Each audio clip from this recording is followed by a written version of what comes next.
Hello বন্ধুরা, welcome to my daily blog. আজকে আমি খুব খুশি, কেন জানো? তার কারণ আজকে আমার ছুটির দিন। আজকে আমায় কোথাও যেতে হবে না। সকাল সকাল তাই উঠিও নি, আজকে উঠেছি একটু দেরিতে। সকাল দেখো 9:15 কিন্তু বেজে গেছে। উঠলাম, উঠে একটু বাইরেটা গেলাম। প্রকৃতিটা তো ভালো লাগছে না, ফ্রেশ চারদিকে, বৃষ্টিও নেই আবার রোদও নেই।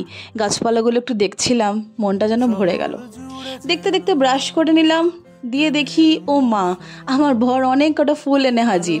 সে ফুল খুব ভালোবাসে, মাঝে মাঝে আমাদের ঘরে অনেক ফুল নিয়েও আসে। দেখো হলুদ ফুলটা কি সুন্দর না? যেমন ভাবলাম চারদিকে সাজিয়ে টাজিয়ে নিলাম, দিয়ে বাইরেটা একটু ঘুরছিলাম। ঘোরার পর মনে হলো যে না, বিছানাটা একটু গুছিয়ে নিই। বিছানাটা গুছিয়ে খুব খিদে পাচ্ছিল। ভাবলাম আজকে ঘরে আছি যখন কিছু ভালো মন্দ খাওয়াই যাক। তাই জন্য আজকে সাউথ ইন্ডিয়ান ব্রেকফাস্ট করেছি। ইডলি ছিল, সেটা তো আগে খেয়ে নিয়েছি। এই দেখো এই বড়াটাকে কি খেতে ভালোবাসো আমাকে কমেন্টে জানিও তো। খাওয়া দাওয়া হয়ে গেল। তারপর ভাবলাম যে না, আজকে ঘরে আছি যখন একটু ভালো মন্দ রান্না করলে কেমন হয়।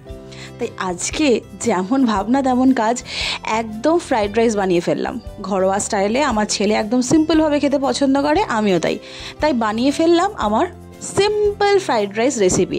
ঘরে যা যা ছিল সেই দিয়ে ক্যাপসিকাম গাজর টাজর দিয়ে একদম মাখো মাখো করে বানিয়ে ফেললাম।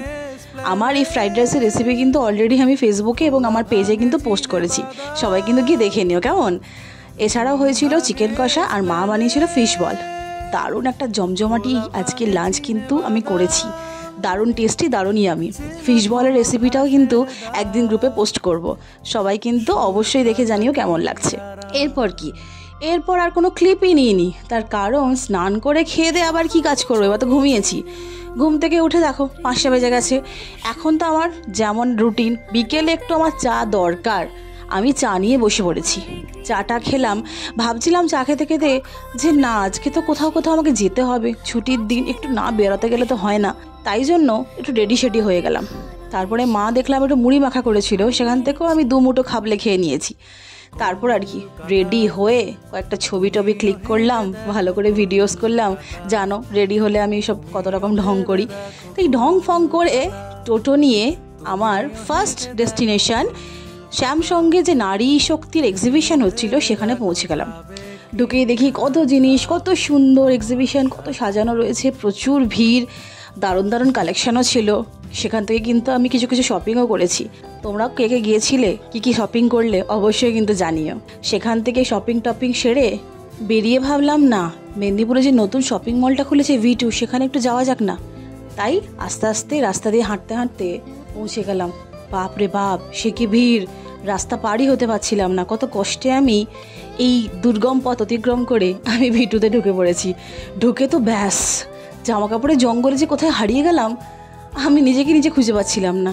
যেদিকে চাকাই চারদিকে শুধু জামার লোক। আমি বিশ্বাস করো, আমি মাঝখানে একবারের জন্য আমি এক্সিটই খুঁজে পাচ্ছিলাম না, যে কোথায় এক্সিট। এত ভিড় আর এত ড্রেস, এত ভিড়ের মাঝখানে কোনো রকমের ভিডিওসগুলো করে ভাবলাম যে না, আজকে তো শপিং করার মতো একদমই কোনো সিচুয়েশন আমি দেখতে পাচ্ছি না। আজকে বেরিয়ে পড়ি, অন্য একদিন আসবো, শপিং করব। তাই সেখান থেকে বেরিয়ে পড়লাম। ব্যাস, আর কিছু করিনি। আস্তে আস্তে রাস্তাতেই হেঁটে বাড়ি চলে এলাম।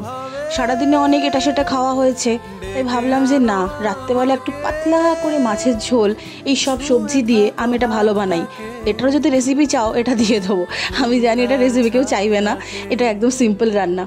তাই আর কি, ব্যাস এই রান্নাবান্না করে খাওয়া দাওয়া করে সমস্ত কাজকর্ম সেরে এই তো আজকের মতো ভিডিওটা কমপ্লিট হয়ে গেল। তাই আজকে এখানে ভিডিওটা শেষ।